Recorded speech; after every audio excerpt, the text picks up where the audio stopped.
우리 민족이 세운 최초의 국가 고조선. 청동기 문화가 형성되던 시기, 부족들을 통합하여 고조선을 건국한 인물이 바로 한민족의 시조로 받드는 단군이다. 단군과 고조선에 관한 첫 기록은 고려 충렬왕 때 대각국사 이련이 쓴 삼국유사에서 찾을 수 있으며, 특히 고조선의 건국에는 우리 민족 시조 신화인 단군 신화가 포함되어 있다. 아주 오랜 옛날, 하늘의 신인 환인에게는 환웅이라는 아들이 있었다. 환웅은 아버지 환인에게 하늘에서 살기보다 인간 세계로 내려가서 사람들과 함께 살기를 원한다고 말했고, 이에 환인은 널리 인간을 이롭게 하라라는 홍익인간 정신을 당부하며 인간 세상을 다스리는 것을 허락하였다. 태백산 자락으로 내려와 사람들과 함께 살던 환웅에게 어느 날 곰과 호랑이가 나타나 인간이 되게 해달라고 빌게 된다. 성질이 급한 호랑이는 약속한 기일을 참지 못하고 굴 밖으로 뛰쳐나와 사람이 되지 못했지만, 환웅의 말을 믿고 잘 참은 곰은 결국 아름다운 여인이 된다. 사람들은 곰에서 변한 여자를 웅녀라고 불렀고, 웅녀는 환웅과 결혼하여 건강한 아들을 낳게 된다. 이 아이가 고조선의 첫 번째 임금인 단군이다. 그래서 일부에서는 곰과 호랑이의 존재, 특히 곰이 웅녀로 변신한 다음에 환웅과 결혼했기 때문에 이것을 곰 토테미즘이라든가 아니면 신화를 보고 있는데, 그것은 신화라든가 토테미즘에 대한 잘못된 견해에서 출발하고 있습니다. 그것은 당시 곰과 연관이 되어 있었던 특정한 집단일 수도 있고요. 아니면은 곰은 단순한 생물학적인 의미의 곰이 아니라 원래 우리말, 특히 알타이어 중에서 가장 핵심이라는 단어가 있는데요. 그것은 우리 중앙아시아 전체에 퍼져 있는 용어이기도 합니다. 바로 감이라고 불려지는데요. 이 감이란 것은 알타이어에서 무당을 뜻합니다. 감, 검, 금, 고마, 개마 이렇게 등으로 나타지고 있습니다.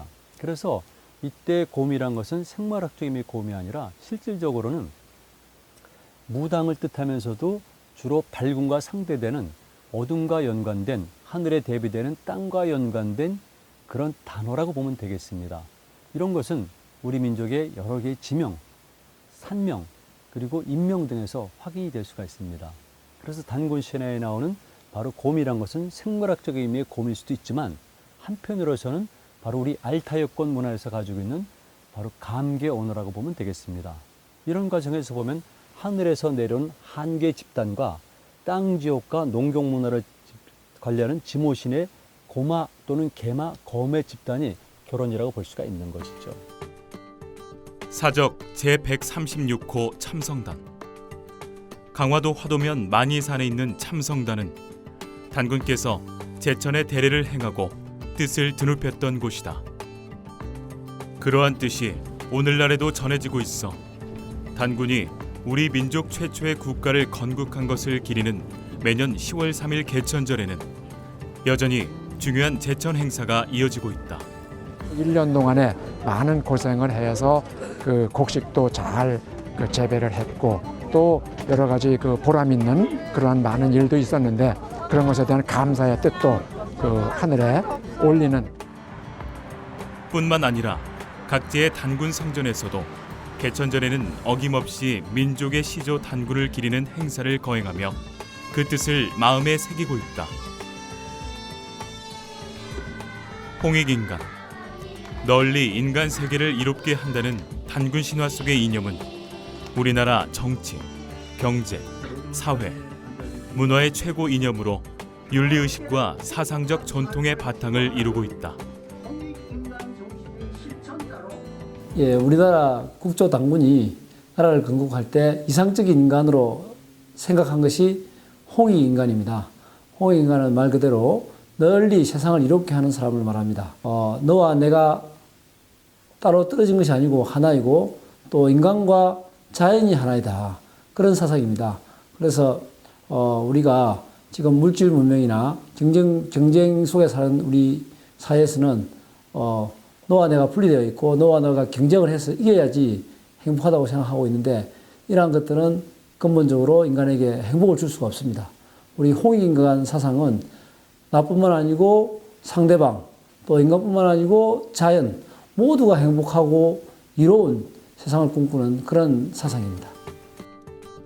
단군 신화에는 다른 나라의 신화에서와 달리 신들 혹은 인간과의 대립, 갈등이 나타나지 않는다.